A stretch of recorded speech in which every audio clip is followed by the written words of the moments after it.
Hello everyone! Welcome sa aking vlog. So, for today's video, tayo po ay nagluluto ng adobo. Atay ng manok and balon-balon. So, ayan po ang ating mga ingredients. Ang bawang, sibuyas, luya, bay leaf, and chili, and also meron tayong paminta, and yan, soy sauce. So, let's get started.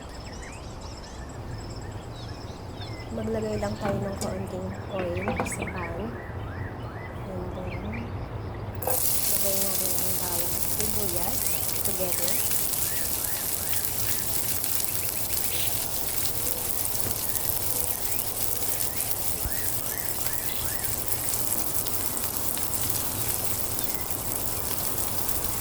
And then, i-stir lang natin ng a few minutes hanggang sa mamulo sila.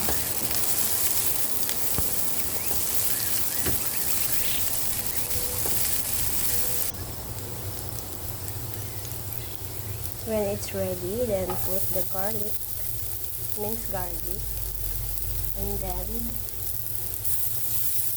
stir in a few minutes.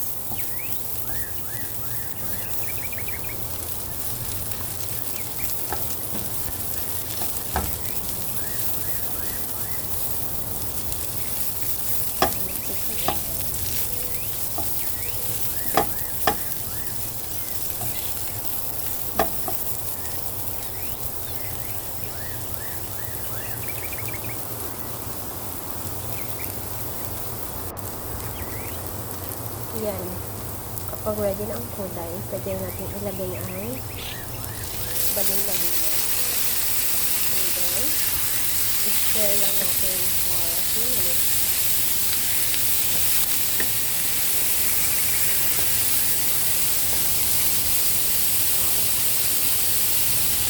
Pwede natin ang tubig, half cup of water para maluto.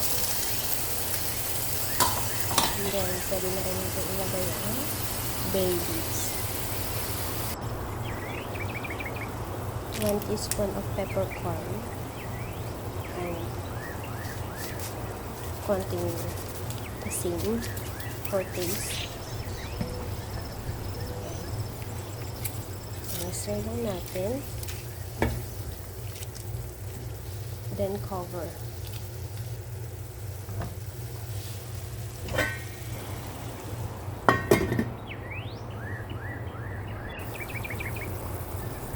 After 5 to 7 minutes, ayan yung kulay. Lalagay na natin ang chicken liver. And naglagay tayo ng soy sauce.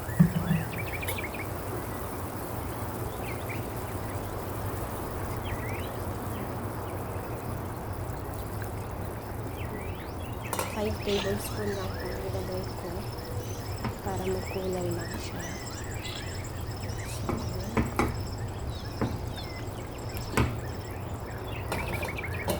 Pwede na rin natin ibabaw ang sili. Wait lang natin hanggang sa maluto ang atay, and haluin natin ng another few minutes.